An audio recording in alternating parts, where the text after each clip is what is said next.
gummy creases of skin.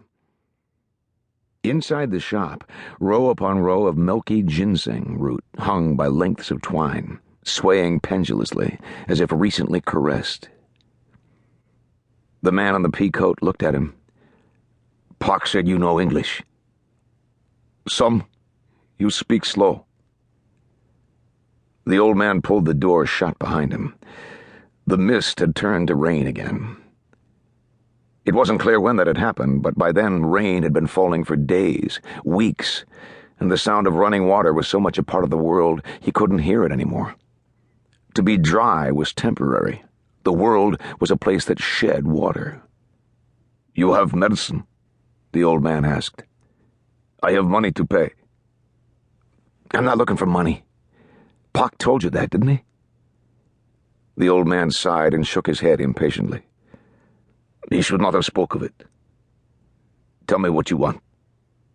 Behind the man in the pea coat, a stray dog hobbled down the alley, making its way gamely on 3 legs and eyeing the men.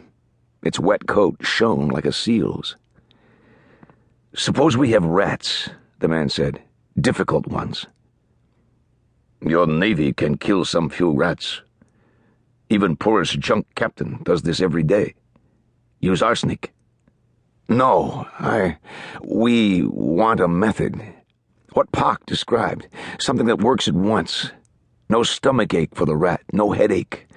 The other rat should think that the one rat went to sleep and didn't wake up." "As if God take him in instant." "Exactly. So the other rats don't think what happened to the one rat as unnatural." The old man shook his head. "Many have wished for this. But what you ask, if such thing exist, then whoever possessed this, second only to God." "What do you mean?" "God grant life and death, yes. Who calls another to God in instant has half this power."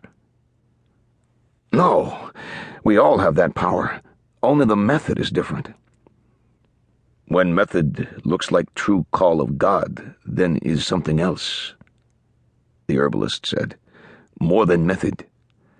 Such things should be brutal and obvious. It is why we live together in peace." The old man lifted his hand and pointed into the alley behind his visitor. "Your dog?" "Never seen it before." The herbalist retreated into his shop, leaving the door standing open. Past the ginseng, a tangled pile of antlers lay beneath a rack of decanters. He returned carrying a small clay soup pot in one hand, and in the other an even smaller bamboo box. He set the pot on the cobblestones. From inside the box he withdrew a glass bottle, shaped as if for perfume or maybe ink. The glass was crude and warped. The top was stoppered, and the irregular lip sealed with wax. Inside a liquid was visible, clear as rainwater, but slick and oily. The herbalist picked away the wax with his fingernail and pinched the stopper between thumb and index finger and produced from somewhere a long, thin reed, whose end was cut on the oblique and sharpened to a needle's point. He dipped the reed into the bottle. When it emerged, a minute quantity of the liquid had wicked into the reed, and a drop shimmered on the point.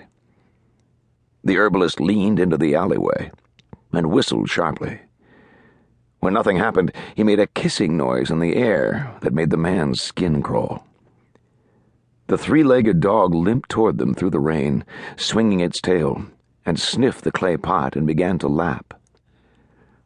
"That's not necessary," the man said. "How otherwise will you know what you have?" the herbalist said. His tone wasn't kindly.